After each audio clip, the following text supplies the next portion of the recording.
My name is Dr. Fasil Mohomed. This is an excerpt from one of the books that I've written, the book of animism. Before the advent of organized religion and initiation of rules to control populations, to extract wealth by selling salvation, we were free to believe in what we know as true, not fantasy or superstition, but factual knowledge about real people. The real people I'm talking about are our ancestors. They were the legends, heroes, and or villains. The purpose of memories of the ancestors is to learn from their experience and example. It's when religions look at what they call idol worship, but if you were to observe and learn, you'd notice that these busts are memory prompts to tell you stories by oral tradition. So like how you have your phone, you can look up Wikipedia to get some knowledge on a certain person or ancestor, or on the internet on Encyclopedia Britannica. Back in the day, folks didn't have any books or information that they could tell. So how did they preserve the legacy of a legend? They made busts, or idols, we call them.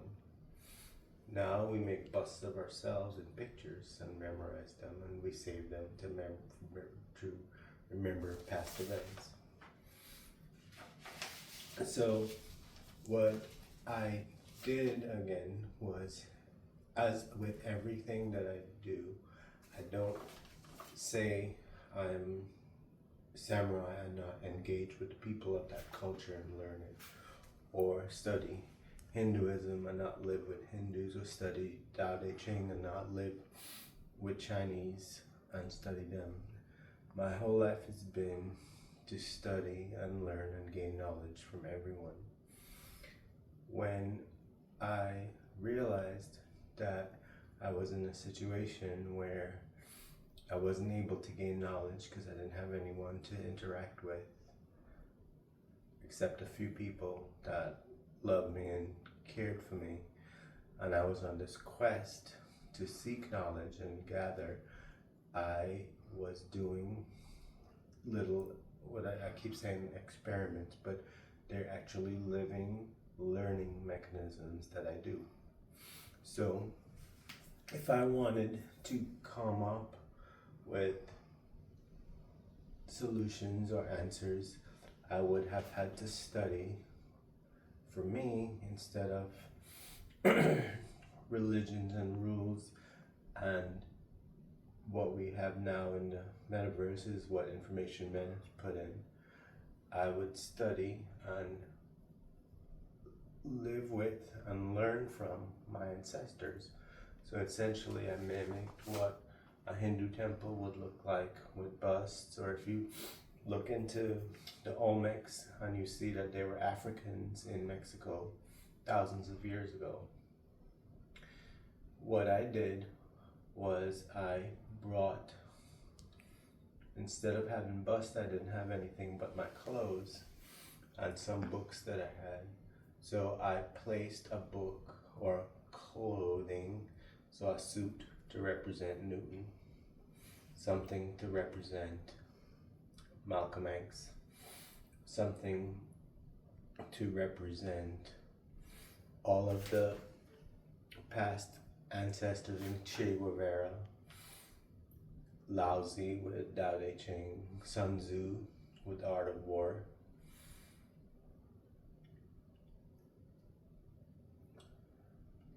People that have been influential in my life and my past that I call ancestors, like Ashmi Chote and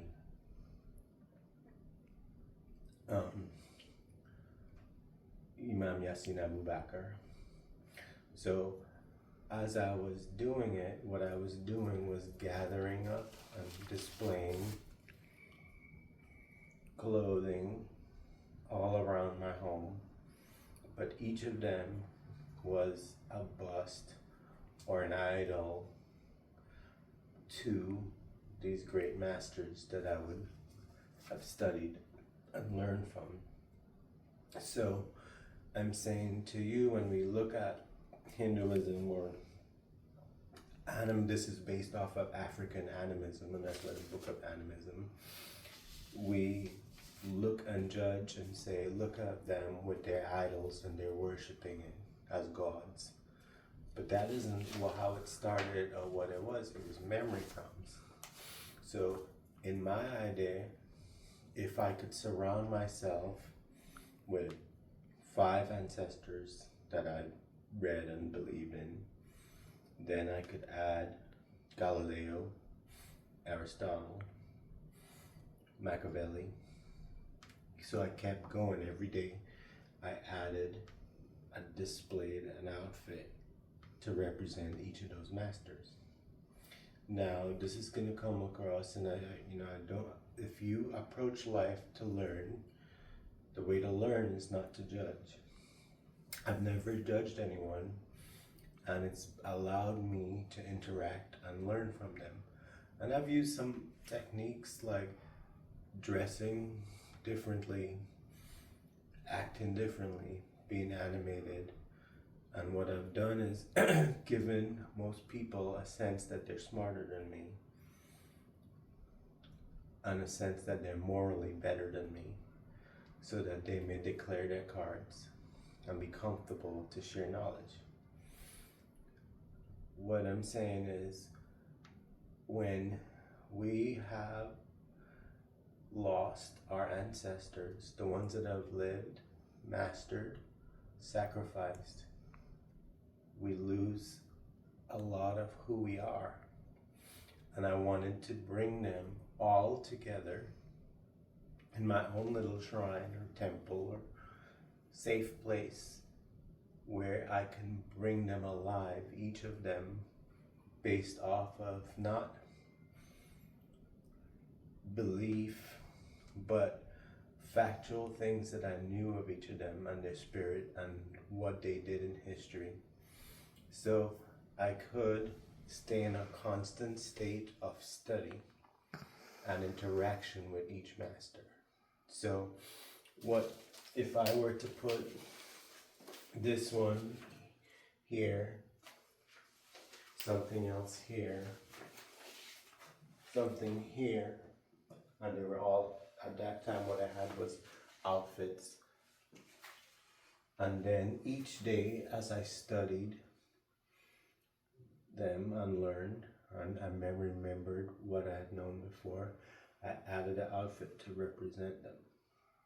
So then when I had visitors and friends, it was odd to see, the house decorated with outfits, but when the people were gone, what I would do is walk around on what looked to be pacing or going in circles or looking crazy from those who may be looking through the window.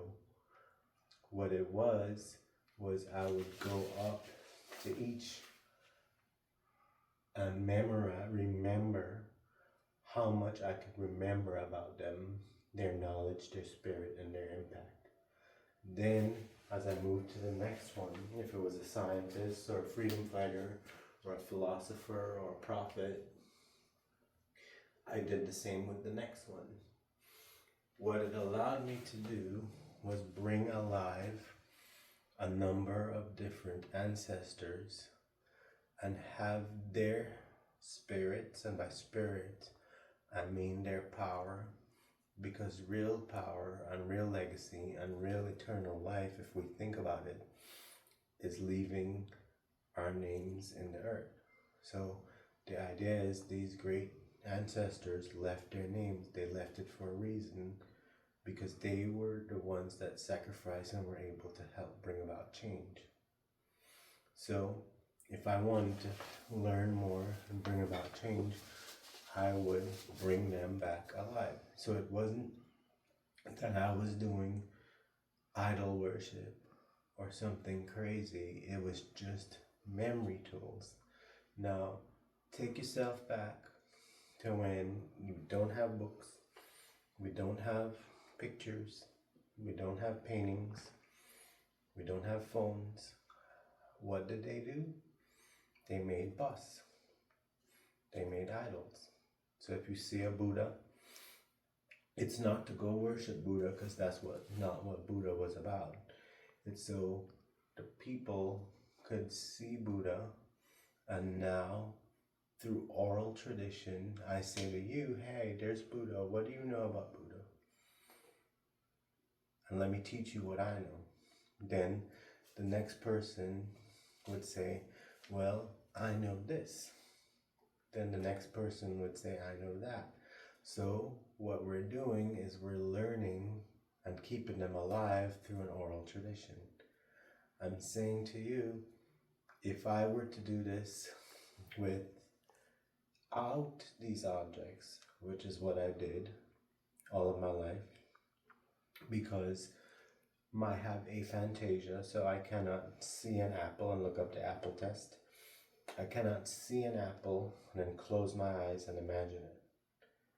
The only way I can memorize or learn is to not. So I had to make cues to memorize stuff. So when you see someone who you think is manic or schizophrenic, doing strange things, or organizing things, or doing things that you don't understand, the problem is they have a reason for it, because their mind works differently. And what I want you to take from this is, people know me as a conventional doctor, but they didn't realize I never practiced conventional medicine, because I never followed the rules of anything, because medicine isn't about rules. Medicine is art. So each patient, for me, was a learning experience, and then I could build on that. So it was live learning. And what if it became fun and I was animated and playful while I did it? And then I also taught animated and playful. Every patient that I have a picture of them up and their significance. So almost like I put up the clothes to represent this one or this ancestor. Maybe my patients were all ancestors and teachers of me. So if I wanted to seek a greater knowledge, I could bring alive all of my own, what you call memories, right? But I'm saying to you, instead of one memory here, you think about, I have concepts, scientific concepts, theories, factual information, and then I have ancestors, which are like Ibn Sina, Al-Kindi, great polymaths and physicians of the past. I could have a situation where, as my mind is needing stimulation and I am in an up phase, instead of seeking out, and that's what we have to do, is realize that in an up phase, or what they call hypomania or mania, you can treat it by being, one, I apply feng shui, so I keep an order, and two, you stay in knowledge and stimulation. I'm saying with every patient I saw at 2 in the morning, 3 in the morning, I brought with it every other experience that I had. So if I wanted to say that we're living in a world that the mental health has no rights, they're forgotten. But if we look back in the past, these people in different cultures were viewed in a different way. So I'm saying to you, a man who sees a burning bush talking to him would have mental health, would be IVC'd.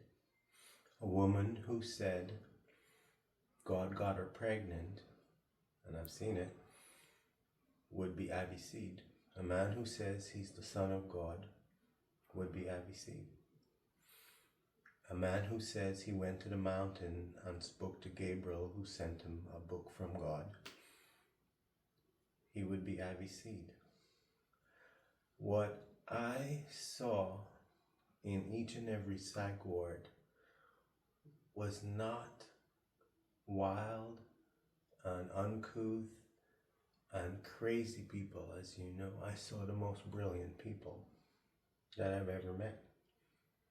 And I made it a quest as a physician that I would solve this problem and make it my life's goal.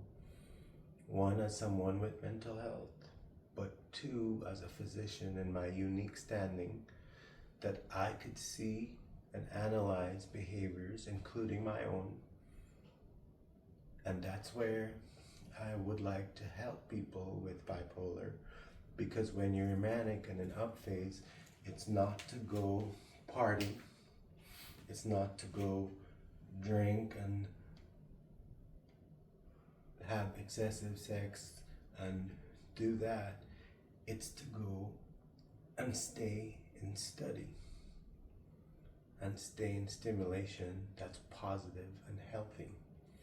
So I would have all of these ancestors up, and as I have the energy, I'd walk up to each one, and you can say it's crazy, but all geniuses talk to themselves. I would talk to them. I would learn from them. And then when that wasn't done, I would take that discussions that I had, putting all of their experiences together, and go outside under the stars and the moon, walk with my feet on the earth, and then put this knowledge together. The one thing that I saw that was common is that everyone in the ancestors had the knowledge of the world as they knew it and what they saw. So Muhammad knew of everything he saw in Arabia and from where he traveled and all the knowledge that was available to him. Moses the same. Laozi had what he had in China.